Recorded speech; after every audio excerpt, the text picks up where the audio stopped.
Hello everyone and welcome back to Locked In, the video series where we at Kuboid get to talk about stuff. And of course, I mean all stuff self-storage. The purpose of this video series is to explore a number of topics that help inform, educate and bring awareness to the self-storage industry as a whole, and hopefully give somebody that light bulb moment that actually self-storage is a great investment choice. As a recap, in the first episode we explored the perceptions around self-storage facilities. Most people who are listening to this now will know somewhere locally to them that would make a great self-storage place. If they stop and think about it now, I bet they can go, yeah, actually, we could put one there. Or talk to some experts and see if you can turn that into a reality.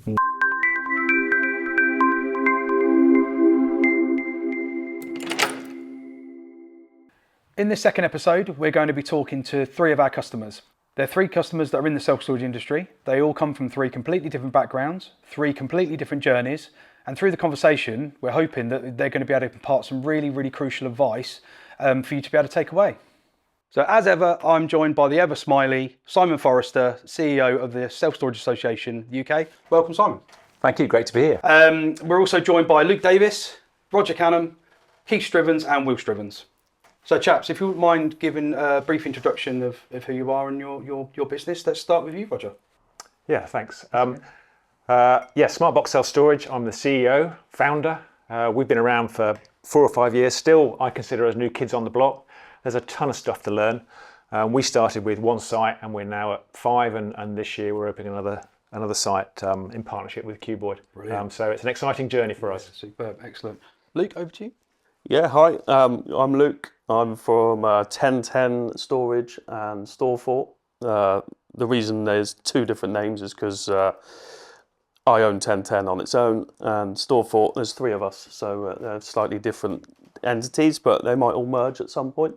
StoreFort was built by Kuboid, and 1010 was built by myself, and I know which one went smoother. It was Kuboid. We'll come on to that in a little while. So, gents, between yourselves, would you like to? Yeah, I'm Keith.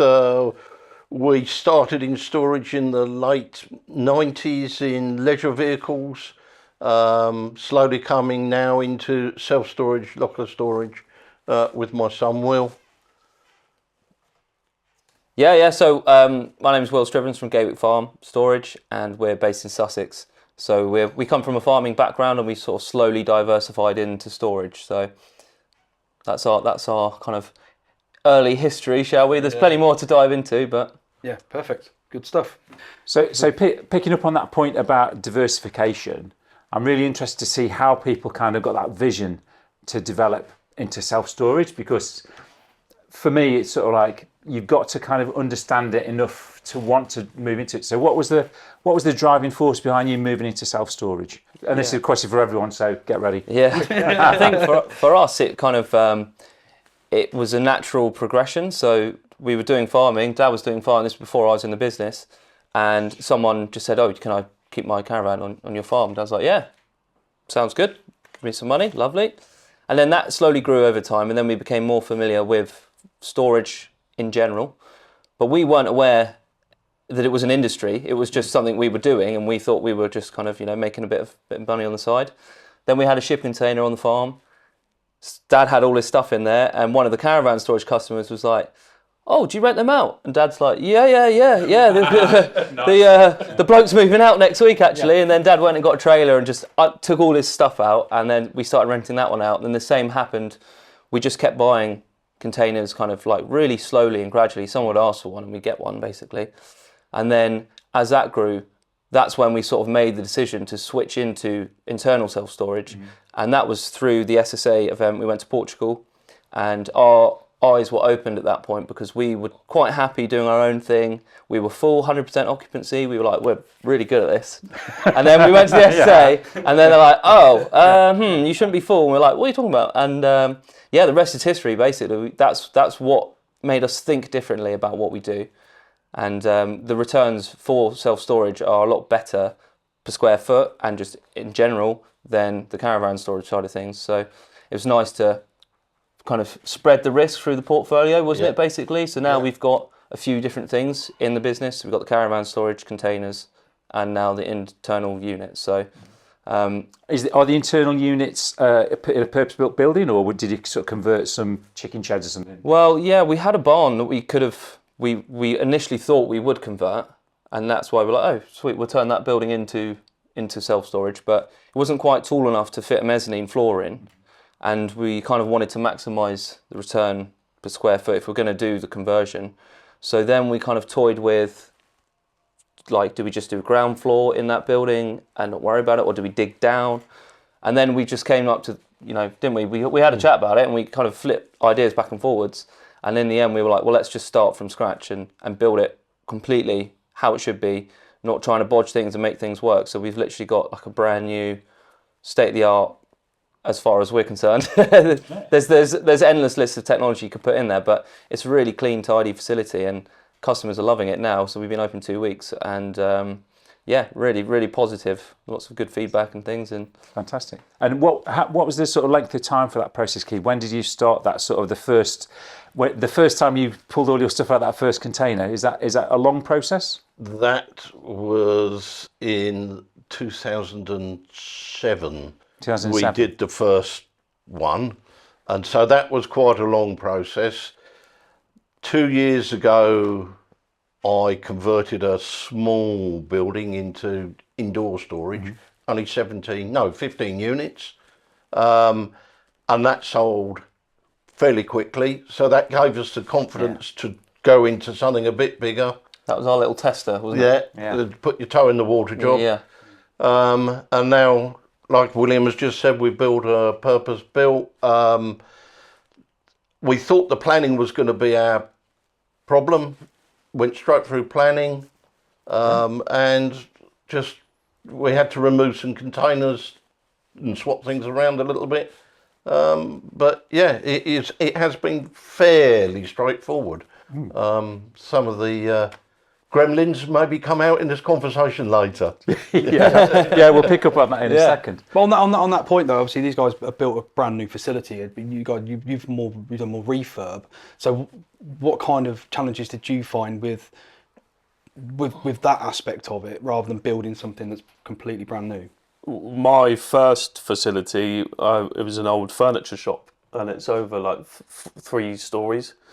Rickety, the floor's unlevel, it's all over the place. There's no way I could put a lift in there because it's up, down, it's all over the place. But it's sitting at 90% full. It has been since I opened, pretty much. It's just amazing. Kind of more with the last episode about how you can reuse such an old building. I don't think anyone else would have really thought about storage, but it works. It's brilliant. What got you into self-storage though? What was the trigger for it? Well, that was a conversation, or no, it was a complete fluke. So I used to own an electrical contracting company. We did quite well. We used to build Costa coffees all over the UK, and once COVID struck, I think everyone's sort of minds changed a little bit, and I thought, I used to work sort of 80 hours a week, and I thought, what am I doing? What's the point? Because life just seemed really fragile all of a sudden. So I spoke to my business partner, asked if he'd be interested in buying me out, and I didn't have a clue what I was going to do, but I just knew I wasn't happy doing those sort of hours anymore. And there was a friend of mine wanted a beauty salon. So I was kind of looking for a commercial building. This big building came up in my local town, a couple of minutes from my house. And I knew that I could have built a beauty salon in one area, and the rest of it was 7,000 square foot of space. I just knew, I had a feeling inside, and I just knew that something was going to go well. So I booked an appointment to view it. And the agent said that someone had previously mentioned self-storage. That was all it was. And then I went away, Google, light bulb moment, straight on the phone to my mortgage advisor. How can we raise this money? Because I need this building. It needs to happen. It was just a real fluke. I feel very lucky, but things happen for a reason. Yeah. And you're the same, Roger. You develop existing buildings and So we've got a property investment business, both residential and commercial. And 2021, we were looking at our portfolio, and we had some spare land outside some industrial units. And a bit like you, somebody said, can we rent a container? Well, we bought 10 containers, put them down, And lo and behold, within a month, all 10 were rented out to existing customers. Wow. And then I looked at the economics and I thought, okay, well, I've paid $2,000 for a container and I get that money back at the end of the year, effectively, having rented them out, and then I've got it for nothing. So that got my attention. I thought, well, this is an industry that perhaps, if we're a bit more thoughtful about what we did, we could perhaps do better than that. And so at that point, probably I stopped and thought, okay, I need to invest some time in looking at the economics of this, looking at the financials, looking what good looks like. Where do I go to look for all that stuff? There's a bunch of stuff online. I'll do the advert for Simon here and the SSA. I've got to say, you know, in our sort of property business, we're a member of a number of associations, and we found not only the depth of information, but actually the quality of it, particularly with the legals, for example, where actually you can come unstuck. The advice we get has been superb. There's a whole bunch of manuals there, so you know what, bedtime reading, dig all the manuals out, read through. I'm probably the only person that's read through all those manuals actually. You and me. Yeah. There's manuals, is it? Yeah, there is. There's a whole bunch of stuff there. So I'm afraid that's what I did. I spent almost 6 months mining all the information that was out there just to get up to speed with what good looks like. And then I took the next stage of, okay, let's expand on this existing site. We've got another one down the road. Let's do a bit more there. What does the future look like? And then I found it an incredibly exciting. And guess what? Compared to commercial and residential property returns, it's in a different postcode. It's much more exciting if you do it right. Yeah. You know, that you still need to do the things in the right way and think about where you're travelling to. But nevertheless, it was kind of, yeah, this looks good. I get the money for my container back after renting it for a year. Let's have a deeper look at this. Fantastic. And what was that sort of timescale then from sort of first site opening to where you are now? Is that 5 years? So August 21 we started. Oh, wow. And yeah, we've kind of probably only now, I would say, the first site, which is Corby, is mature, which is sort of 85%, and we've got 250 containers. We've just built, I don't know, 3,000 or 4,000 3,000 square feet of indoor storage. So that's kind of our experiment to figure out how we want to operate and what good looks like. And we're now rolling that out. And recently we opened a site in Leicester, which kind of brought all of our learnings together to create a blueprint that we think will be good to go for the next 3 or 4 years. And I'd say 3 or 4 years, because guess what? Things change really quickly. Part of my job, if you like, having got somebody now to run that business, is to think about where this is heading, how we can do all the things that people are talking about when it comes to automation, frictionless customer journeys, all that sort of stuff. So that's really my bag now, which is fascinating. You know, every day's a school day. There's so much stuff you can learn. So yeah, it's quite a journey. And I guess, yeah, it's been relatively quick, I suppose. Yeah, that does seem sort of, you know, quite a short time period to get to where you are now. So yeah, well done, and thanks very much for the plug. I appreciate that. You can pay me later, right? Discount on membership. Yeah. So, Will, Keith, you've just opened your facility. Obviously, it's relatively new to you in terms of the indoor storage side of things. So, what challenges did you come across, and what advice would you give to new people that are looking to come into self-storage in terms of looking at doing an indoor facility? Do you want to go for that one, Dad? Yeah, well, I think the first thing is to make sure you're in the right place. Don't, because you've got a building, doesn't mean to say turning it into self-storage is the right thing to do. Yeah. It may not be. Clean and tidy people don't want to come in their nice car with their furniture and traipse in a bit of mud. It's attention to detail. So if you've got that right at the beginning, it'll carry through. Well, some of the things that we came across that were challenges, just the usual construction things. Got an oversight, all the concrete's poured, still's not ready, it's been delayed. So you've gone back 2 weeks. Oh yeah. You know, they are normals, I guess.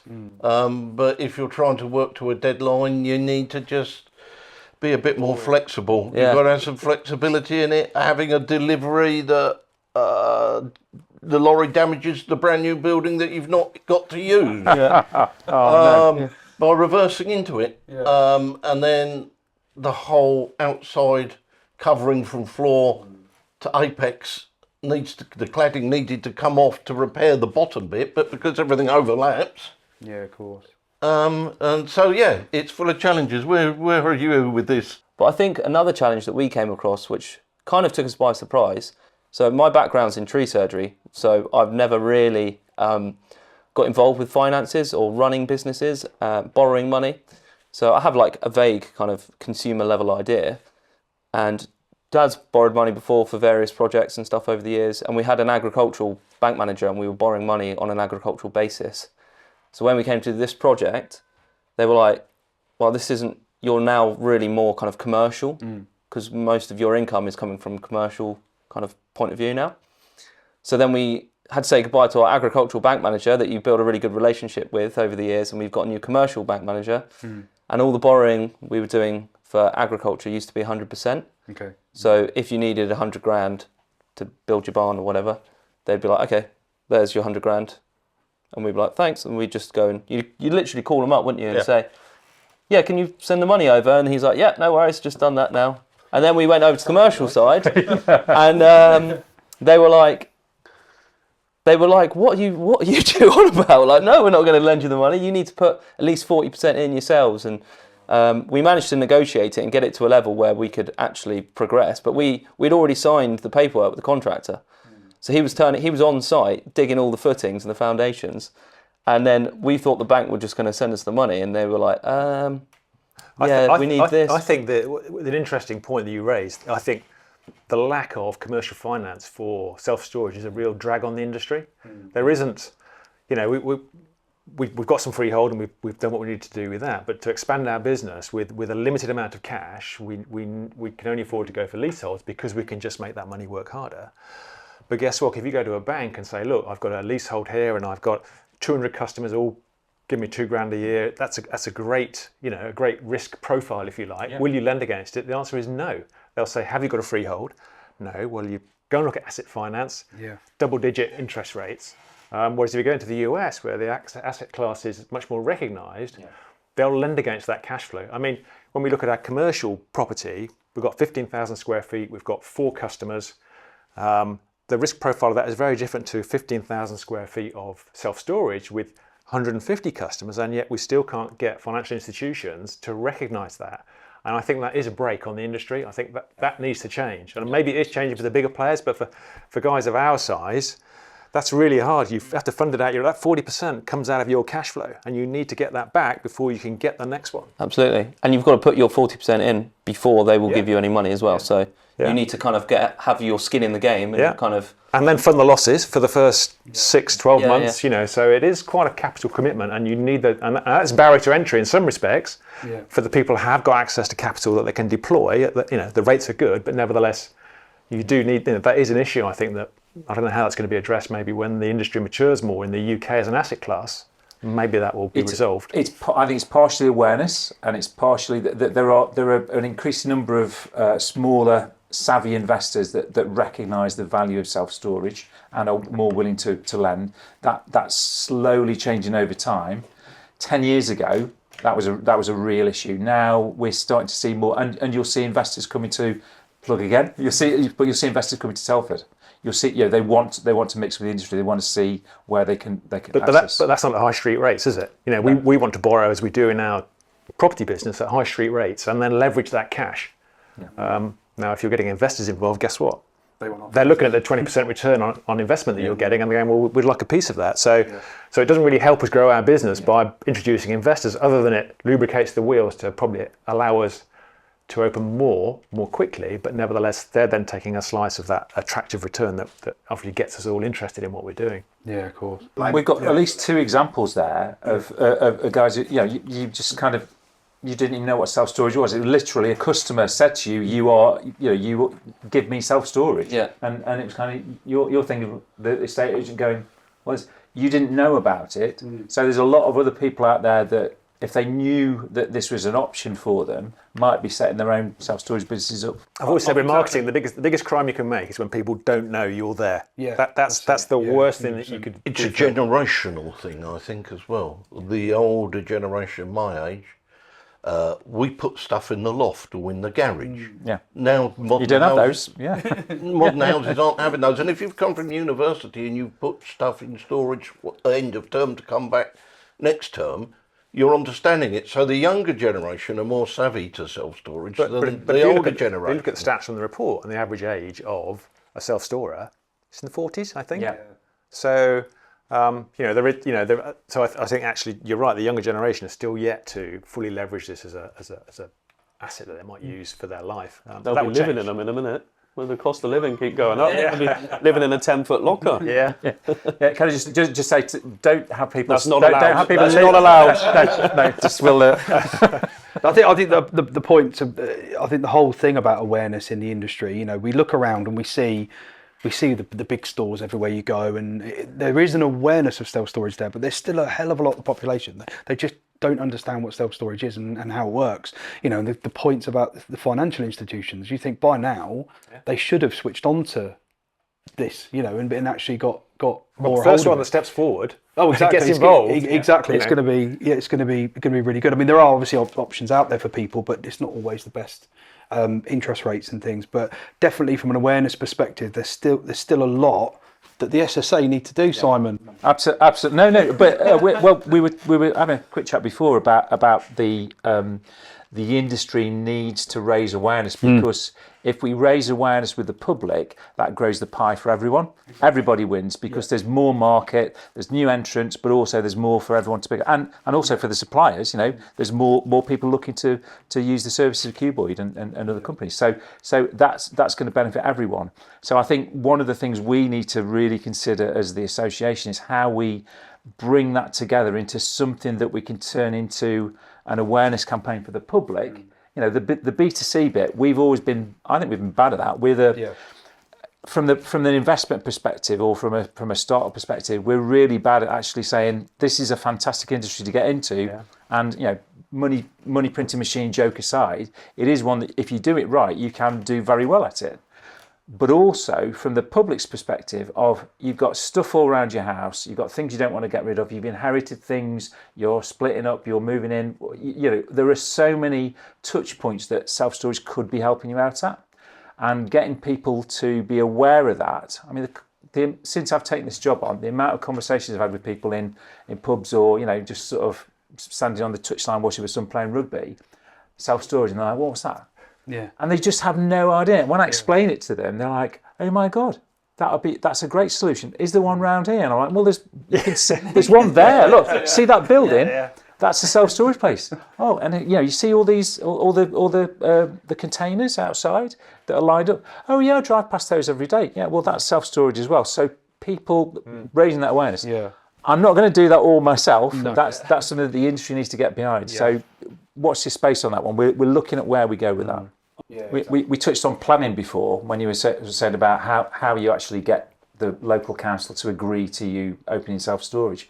I think for a lot of councils, they're not aware that is the hub of so many tiny businesses that will then take space locally and employ people locally.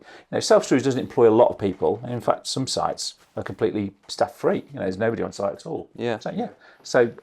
But for the local economy, somewhere where people can move out of the spare room or off the kitchen table and open their own space is really, really valuable to that local economy. So we've got to get that message across to councils to say, if there's a self-storage place looking to open nearby, you should bite the hand off. But also the quality of the self-storage sites as well. So it's like, back to what Dad was saying, if there's one that's like you've got to drive through a muddy puddle and it's all dingy and it's like a bit leaky and not great, no toilet or something like that. When you build a facility and it's a nice place to be, people would want to run their business there. If they're going to go to work there, at least they'll be in an area that looks nice and is clean and tidy and safe. Yeah. So you get that level of security, which you wouldn't maybe get with a typical office or warehouse. Yeah. There's also some facilities that actually put in electric and things like that for business users to actually operate out of as well. Yeah, and they've got rooms to hire for an hour or a day, and communal kitchen areas, nice kitchen areas. Yeah, it's a place you actually think actually I can run my business from here. Yeah, it's something SSA UK are actually considering doing, closing our office and actually moving into self-storage. Right. When I say moving into self-storage, moving into a self-storage site, not opening up in competition with our members. But you're right about planning. We've just applied for our new site, and in the application, of course, there's the piece around how many jobs you're going to create, and you just stop for a moment and think, well, actually, to your point, as a catalyst for small businesses in the area, this is a real facilitator for them to actually be able to grow their business, rather than be stuck with all the stuff in the van that gets nicked or at home or whatever. It really isn't. And therefore, in our application, we actually did a piece of work around that and submitted that with it to say, look, this will generate work and jobs in the industry, in the local area, because guess what? They can, small businesses or whatever it is, removals, it just oils the wheels of commerce in a particular area that it lands in. So I think there is actually room, and maybe you have it on your website already, but a planning guide. And you've done the traffic one, which actually we used the traffic one. Yeah. That piece of work you done on traffic, which was great. But if there's another piece around, okay, if you make an application, here's some important pointers that you could include in that application that makes it more attractive for a local authority, because that's what we're up against, is those planning applications, and you had that where you were. How we're actually going to get this across the line. They think B8 is a good thing, because guess what? In a commercial town centre site, B8 is not a good word. Yeah. So we might need some help with that, Simon, in terms of helping us with those applications. Watch your space. I'm taking notes. Okay. Thank you. Can I just bring us back? We were talking about awareness, but locally developing that awareness. I mean, obviously, we're all looking at essentially the micro area. It's within sort of 10 miles of your site. How do you get that message out? What have you guys done to actually spread that message? And I'm interested also. We've got the standard ways, but any sort of quirky, different ways you've done it? We're just doing some videos on social media at the minute, just trying to make them. The problem with storage is it's not particularly exciting, so it's a hard thing to get. You're not going to get it. Sorry, everyone, but it's not very sexy. Know your audience. I think you're not going to go viral sharing a picture or video of inside a storage room on its own. You need to think outside the box, get a bit of comedy in there and stuff like that. That's what we're trying to do. I haven't looked to see how many views we've had, so it's probably not gone that well, but we're trying. I need to follow need to follow in your footsteps and see what you're up to, because I've heard good things about your social media. Copy us. Yeah. Well, that's good. Yeah. Well, again, it's micro location, so as long as you're not literally on the same crossroads in a town, it kind of doesn't matter. So I would say, borrow ideas from other people. 100%. And I think because we're going down the social media route as well, and really trying to kind of, as best we can, push Instagram and Facebook, but we basically mostly target Instagram and just kind of push it to Facebook as well. Yeah. Because with Meta, you can easily kind of send it over. Covering two very different audiences there as well. Exactly. You've got sort of the sort of 50 you got plus Dad and me. Yeah. Well, I wasn't blessed in any. Which way around is it? I'm Instagram, Dad's Facebook. Yeah. So, but no, it's good. I think we were talking earlier as well. When you're trying to sell storage to customers that don't know that they need it, showing them photos of a storage unit is really boring, isn't it? So trying to make it not about the storage, it's about you as maybe a person or a brand, and you're engaging with people and your local community or however you're doing it, but you're kind of promoting the storage at the same time. So what's your plans? What are you doing on your site that's slightly different that maybe someone else isn't doing? So we're doing the social media stuff, and then on the site as well, we've decided to convert our reception into a coffee shop. So it's a great. We're on a main road as well, so it means that we can get people in. Because I feel the best way of telling someone about self-storage is to tell someone about self-storage. Yeah. So spending loads of money on AdWords and PPC and all that kind of stuff, we're kind of doing it different. We're not bothering basically with any of that. I'm doing a lot of in real life marketing, so I'm walking up the high street with flyers, speaking to all the local businesses, putting our message out there through the channels of social media, and selling someone a coffee. And having a chat with them, and then we can go, oh, do you want to have a look around? Because we live on site as well, so this is the thing. For us, it works because we're there anyway, and we have an office. And then the front portion is now the reception, coffee shop, and we also have a little shop in there that sells accessories for caravan stuff, because we've got quite a lot of caravan storage customers. So with our site, basically, we've got one site, we've got 600 caravans in storage, there's 60 shipping containers, and then with the new facility, there'll be 139 units, I think, by the time we're finished. So there's that diversity again of customers that might come in.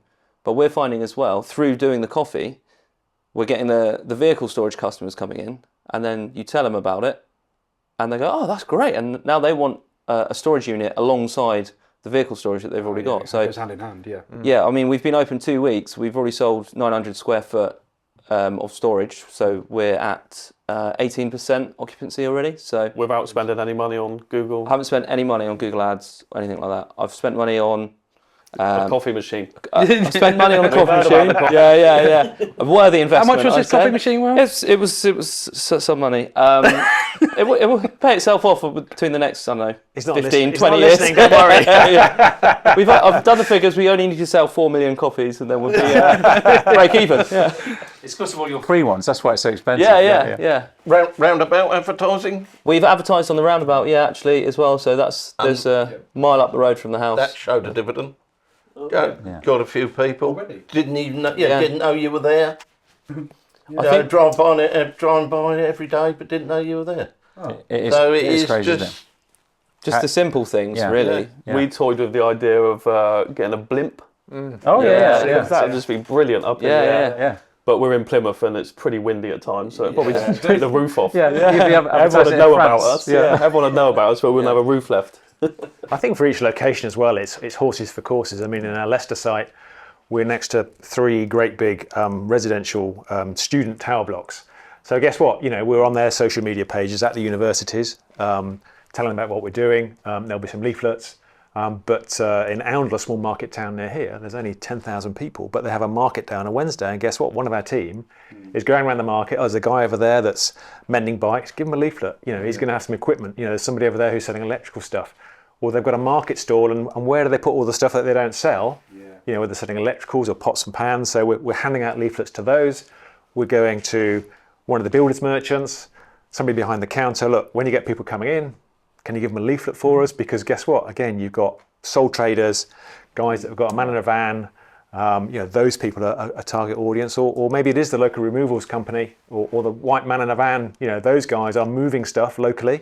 Give them some leaflets. Give them a referral fee to say, if you bring a customer to us, here's some money. Yeah. Here's a coffee. Give me a cup of coffee. A jammy Dodger if you come with us. Yeah. So I think it's tailored to the particular marketplace you're in as well. I think we all know the usual levers around Google and billboards and leaflets, but I still think you need to think about the particular location you're in. And what might actually get to your audience, because the audience might be different depending on you're next to students or you're in an industrial area or it's very residential as perhaps you are. So I think it pays to be thoughtful. Only 2 days ago, I was stood in a wetsuit in the middle of our new facility with a paddleboard because we're in a seaside town. So we're trying to say, did you buy a paddleboard back when it was sunny about 2 years ago? Keep it in storage. Just little things like that. Relating to people always helps. We've all heard of people that have bought a kitchen just after Christmas because it's the best time to buy the kitchen, Get it in the sale. but they're not ready to fit the kitchen. And it's been cheaper for them to store it for a month or two. Then wait and buy it when the sales are finished. Yeah. We actually had Howdens come to us and say, can we sell this as part of the offer? That they say, here's some kitchens at discounted price, and guess what? We've arranged some storage for you, which we will pay for if you get these kitchens through. So, there are things that you can do to work with places where there's likely to be some business, and you just need to think a bit more out the box about what can make sure everybody gets something out of this so that it works. And I'm sure those customers that go to those units and get those kitchens will go, oh, look, there's some storage here. I've got some other stuff because I'm refitting my kitchen. I've got all this stuff now that I need to put somewhere. So to your point, in terms of awareness, I think it will build if we hunt around for it. It's about those ideas where you can leverage what's around you to get that awareness raised. Talked to somebody the other day about petrol pumps. There's these new petrol pumps coming in with video screens on. And again, hyper-local, someone stood at the filling the car up and it says, there's a storage place right behind you. Mm-hmm. Literally turn around, here's a picture of it, turn around, it's there. And they go, oh, okay, I can store my stuff. And it's just a little 30-second advert while they're standing there. Yeah, the local post office up our high street is perfect. They've got a TV screen. And I went in just to try and can I give you a flyer? And they were like, oh, no, we don't take that. But if you send us an image, we'll put it on the screen. Wow, for free. fantastic. I was like, All right, perfect. And everyone is in the queue at a post office, like as part of the post office, isn't it? You stand in the queue for like 15 minutes. Being in the right queue. Being in the right queue, yeah. And people just stood there and they're looking at it and they're like, oh. And the kind of people that are posting packages might be online retailers that think, actually, you know, that could be quite useful. I'll tell you what we did on the marketing thing for the opening of the new facility. I'm not sure if anyone's opening a new facility anytime soon. Roger, you are? Yes, possibly. Yes. We did like a bit like a treasure hunt. So in every single unit, all the doors were shut and I printed off mini unit numbers. So when people would come in, we did an open day. People would come in, they'd pick a unit number out the hat, then they'd wander off and go and find it, open it up and see if they had a prize in there. So we had prizes from all the local businesses. So I went up the high street, went into like the wine shop and bought a 50 quid voucher from him and a 50 quid voucher from them or whatever. And then just sweets and like random little things. Brilliant. But it made people come in and want to look at it, and they weren't even aware, but they were having a tour of the facility themselves, which was great, and people loved it. Yeah, really good. And that got everyone in as well. Then we gave coffee away for free on the open day. But it was great. Like the office was absolutely packed, like it was full of people, and there was just shy of 100 people, which I was really pleased with because, you know, it's a small business and it's not that glam like you're saying, so you're never sure how many people are actually going to turn up. And it was great. But if each one of those 100 people tells one or two other people and that just spreads, you know, they're the people that you want to be targeting at. And that's why I feel fairly strongly about doing that in real life, local marketing, because you can spend obscene amounts of money on Google Ads and things, and you're competing with the competitors, with the big, you know, the big brands, and they're going to outbid you. They've got massive budgets to spend on all that sort of stuff. True, yeah. I think that's some absolutely fantastic ideas there, and I'd urge anyone listening to the podcast is look at what other people are doing. Not locally, don't try and reproduce something that's down the road, but look nationally at what other people are doing and see if you can borrow and use some of those ideas. I'm not sure everyone's going to look as good in a wetsuit, but you know. I didn't say I looked good. Yeah, we're going to steal that one. Dad's going in a wetsuit for the next one. Lovely. Yeah, not so useful in the East Midlands. You're a bit of a trek away from the sea. I don't know the amount of rain they've had. Yeah, actually, paddleboards are probably the only way to get around at the moment. Yeah, that's right. Going on with kind of the general knowledge and the research that was done in the industry before you decided to make the leap. Obviously, the SSA are a phenomenal resource to anyone that wants to look at self-storage. But was there any other avenues you looked at? Did you get advice from anywhere else? Was there any other knowledge you kind of gained from other things? I mean, I looked at, you know, if you just go onto LinkedIn and looked at the people that are posting stuff that's interesting about the industry, or people that have got a track record. I was going to say of making lots of mistakes. That's probably not the right way to do it. But nevertheless, you know what? If you look at people that have been in the industry a while, they have made those mistakes, and particularly somebody who wants to grow reasonably quickly, you want to make those mistakes quickly, or at least look at somebody else who's made them, so that you can get past them quickly. And also, and I would say we're here, but nevertheless, surrounding yourself with contractors who are in the industry, and again, they can advise you not just on how to put up and fit out a self-storage unit, but also, you know, they've been in the industry. They can tell you who the movers and shakers are in Leicester or in Wellingborough or whatever, and point you to facilities and what's gone well and what's gone badly. So I think, surround yourself or your knowledge base with people who've been in the industry and have got a good idea of what good looks like, but also the contractors around that as well that can give you that friendly advice. You know, the CCTV guy that says, well, you really need an AI camera in that location there because we know that's where the break-ins happen. So you can save some of those mistakes again by working with the right people, and that's something that I've relentlessly just plagiarised everything else that I've seen in the industry. I'm afraid, shamelessly, because you know what, I'm not going to reinvent the wheel here, and I'm going to learn from best practice. Now, it might be that we get our business to a place that perhaps we're doing some stuff a little bit different, but we're not there yet. So I'll just keep looking and learning from other people that I meet. Yeah.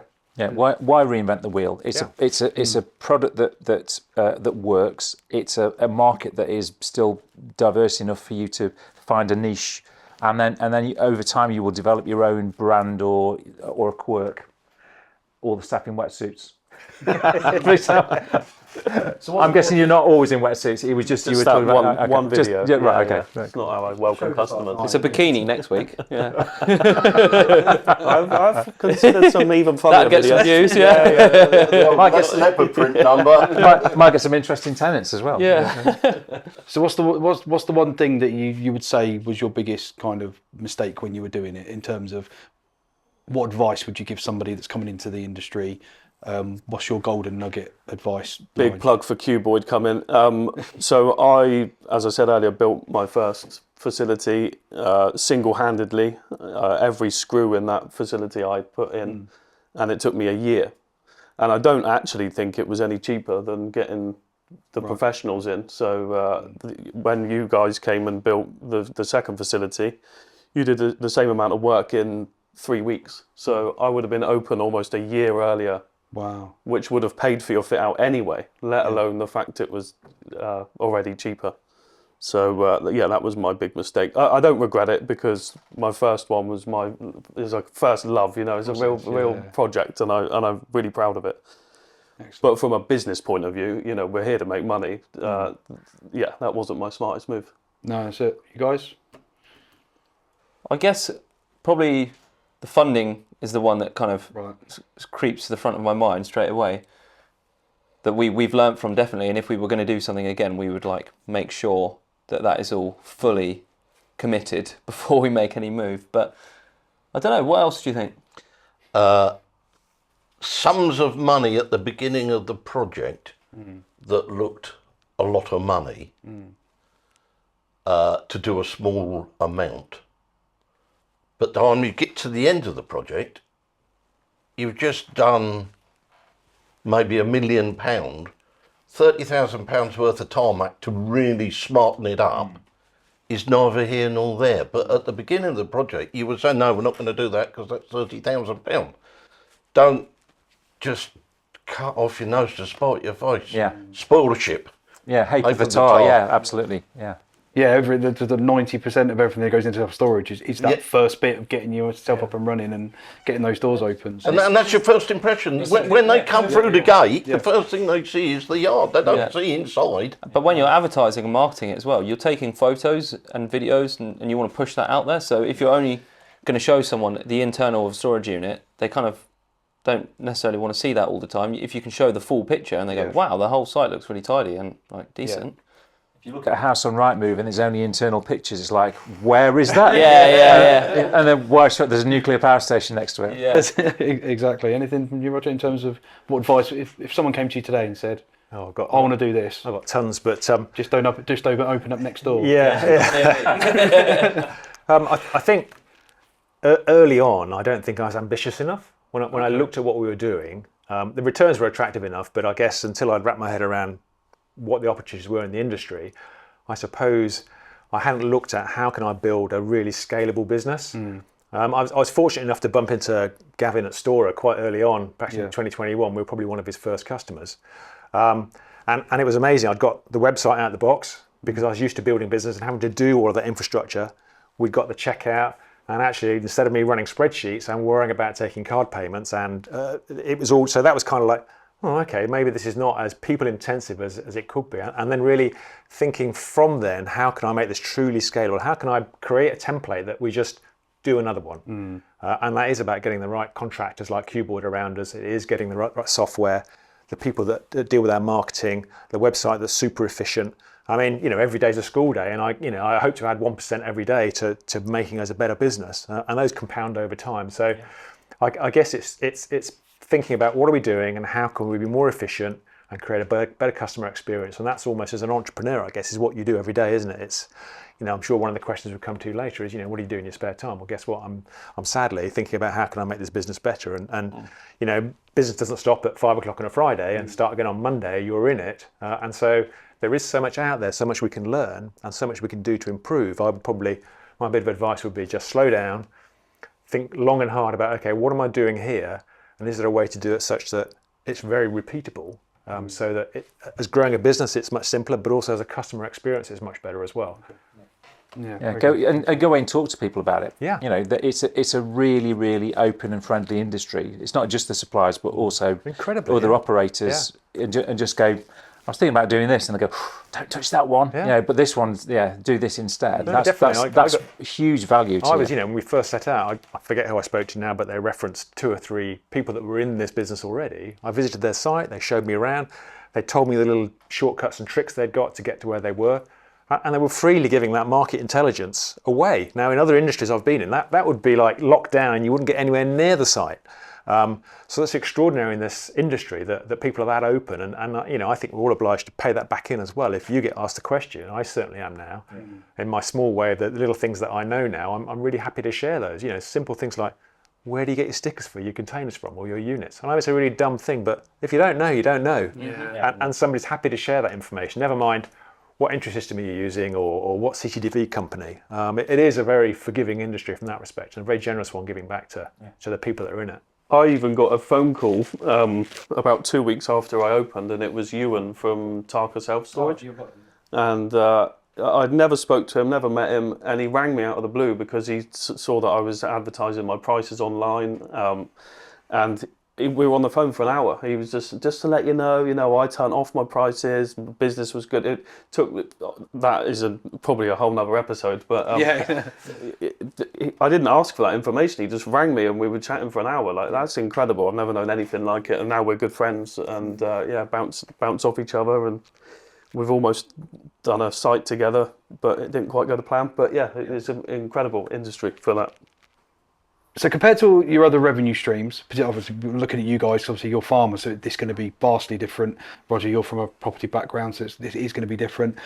Luke as well, what would you say about the revenue streams in comparison to existing businesses that you've got and the self-storage? How does if you're talking to somebody that's new coming into the industry, what do you say about the actual revenue streams from self-storage? The ROI is just on another level than anything else. What I was saying about having an electrical company, the amount of work we had to put in to earn the same amount I'm earning now, and I'm not shy to admit I go on holiday a lot, and I'm not on this big journey trying to build a lot of storage. I believe things come to you when they're ready. There's a lot of people out there building massive businesses, and that's great, but I'm chilling in Australia most of the time instead. So, it's brilliant. I've got a lot of my time back, which I think is it's the most valuable thing that there is. So. Yeah, I think with self-storage you get that work-life balance. And I mean, I was talking to somebody, and they're very tech-enabled, but they were saying I can run my entire business off my phone. Yeah. Now, if you're a electrical contractor and it's just you working out of a van, you can run it off a phone. But actually, you can get a massive ROI and have 3 or 4 sites, and you can still run it off a phone because you can send out letters. The systems are there to manage it. You can be sitting at home and you get an alert to say security alert, and you can look at it and go, no, that's just somebody walking their dog. All of that sort of stuff it's great for that. So you can be sat on a beach doing stuff. I've got a big gate at the entrance of 1010, and I've opened that out of hours for a customer whilst in Australia. I've been lying in a pool, got a customer on the phone, 2 seconds, press a button and it opens. That's insane. And Storer, I'm a huge fan of Storer, and they've made it all possible, really. They do the job of a 40 grand a year employee or a couple of employees for a lot less money. So that's the other side of it, isn't it? That you don't need the people. Yeah. Because it's that overhead of I've got to pay someone 9 to 5, Monday to Friday, or indeed more than that to cover.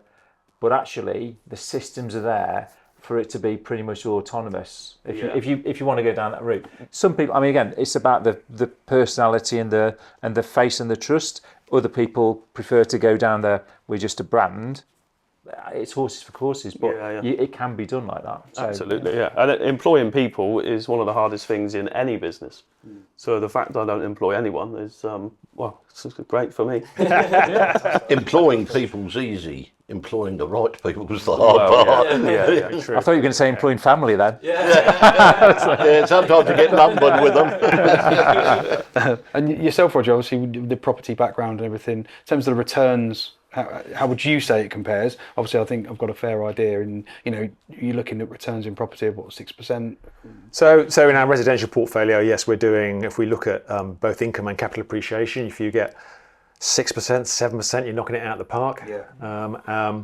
Commercial property depends on the quality of it, but you might get 7 or 8%. And you're locked in for a long period of time. Yeah. Whereas, it's no big secret that in self-storage, if I'm evaluating a site and the ROI comes out at less than 20%, on some quite conservative assumptions, then I'm looking for the next site, not that one. And once if you circle back to our site in Leicester, for example, we modelled that on a return of 21% or 22%. Well, guess what? The street rate that we're getting now is way in excess of what we'd planned.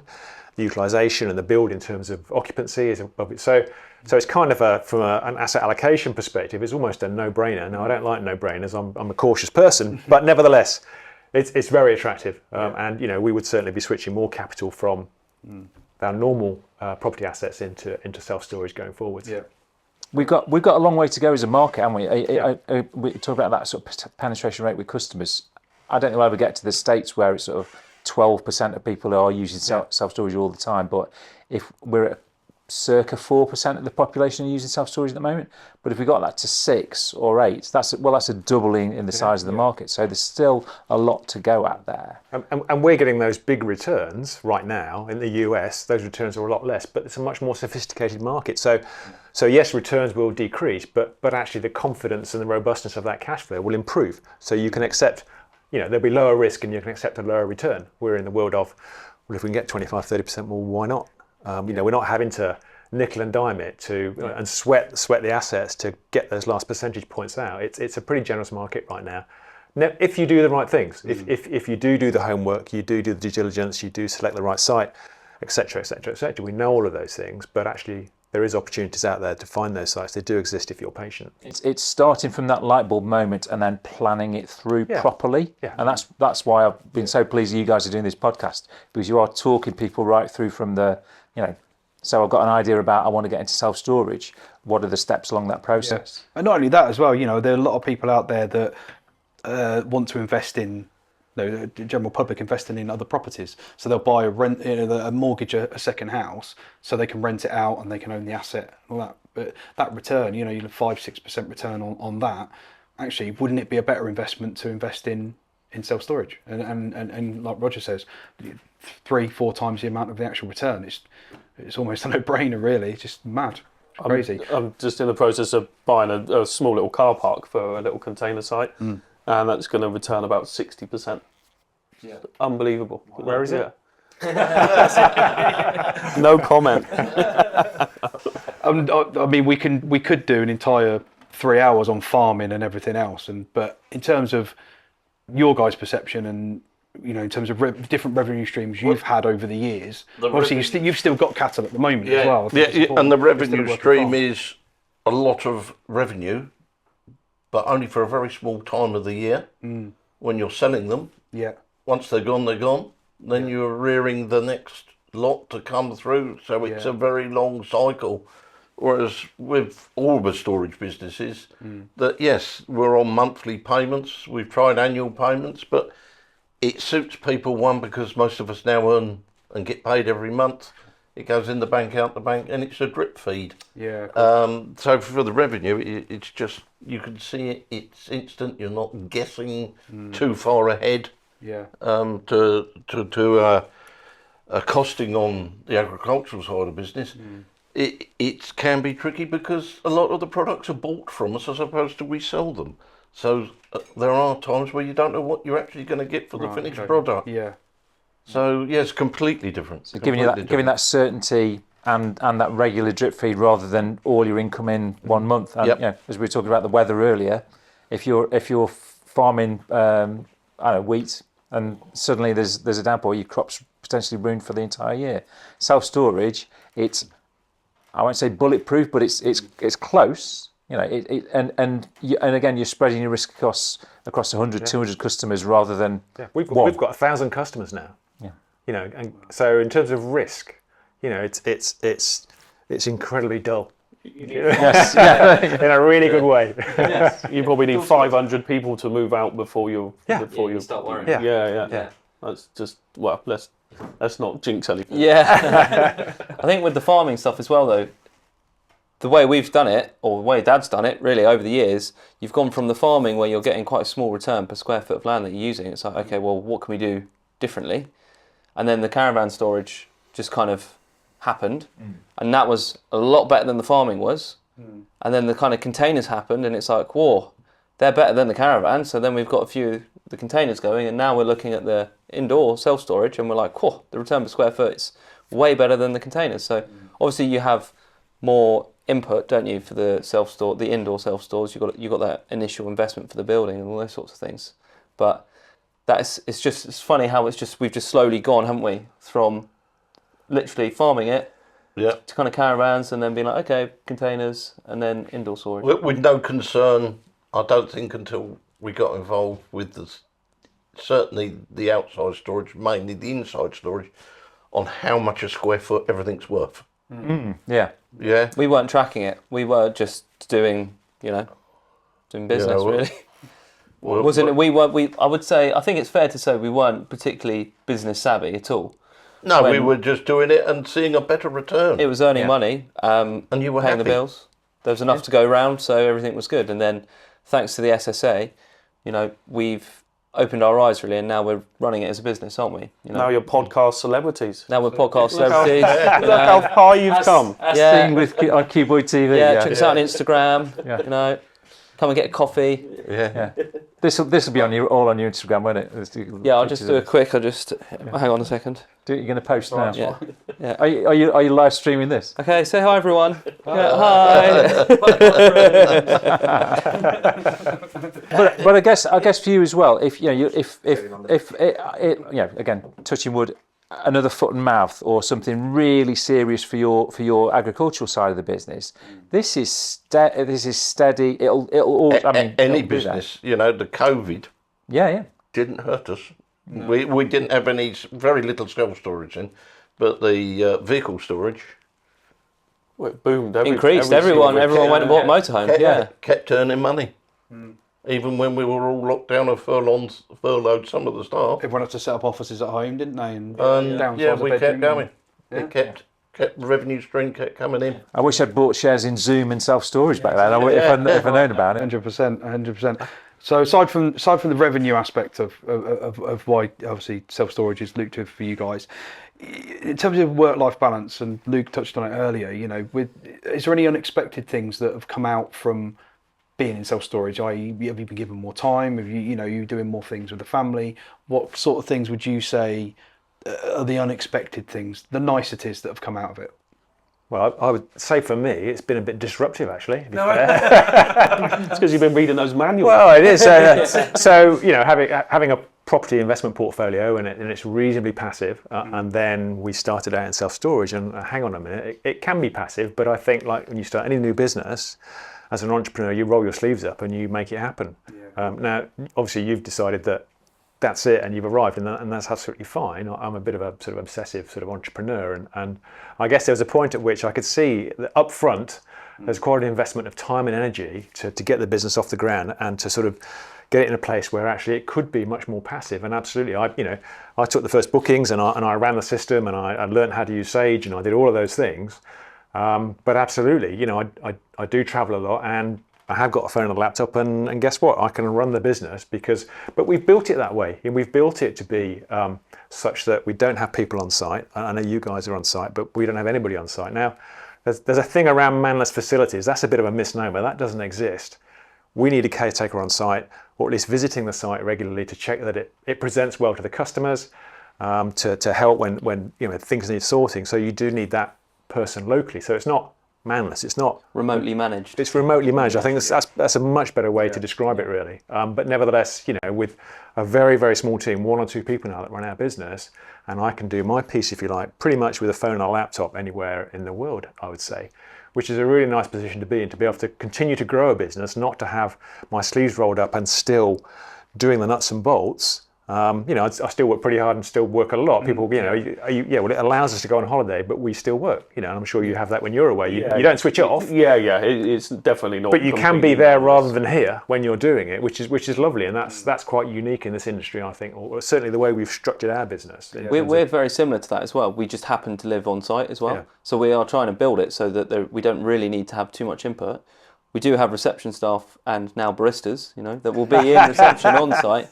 But that's a different kettle of fish almost with the vehicle storage stuff, because that kind of genre of people, that demographic, they want to have a chat, they want to come in, and also parking up caravans and things can be a bit more kind of full on. Sometimes people, typically people with caravans can't drive on the road, let alone parking them, so you get the odd kind of ding and things like that kind of need sorting, and they also, you get a slightly older generation as well, typically. So having a person there for them to talk to. I think there is that full service model, isn't there? Where, there's a reception, almost a concierge type service. Yeah. In certain locations, that's absolutely the right thing. We've structured to be super automated and as frictionless as possible for customers. But that's our model. And there may be somebody next door who offers a concierge service for the customers that want that. So it's not a... I think as well, you can have your one fits all sort of thing. You can have like your HQ, as it were, your mother site that you can stay in, and then you can remotely manage other sites from where you kind of the main one is. There'll be a percentage of customers that will always want to pay the premium for the human interaction. Yeah. So again, horses for courses, but all models will work. It will just be slightly different demographics, and it's planning it out from day one and really thinking about, okay, so they're building a housing estate that's going to encroach onto my land, or actually they're going to be building light industrial there, so that's a different audience. So really, talk to the local council, talk to the planning experts, and think about it. And again, with that view in mind of what do I want out of this at the end? I actually want to be sitting on a beach somewhere and running my business off a phone. Okay, the decisions I make now will impact when that can happen. So if you go for manual locks and very very basic kit at the start, actually I'm going to have to swap all of that out, because I can't be sitting on a beach and then changing someone's padlock for them.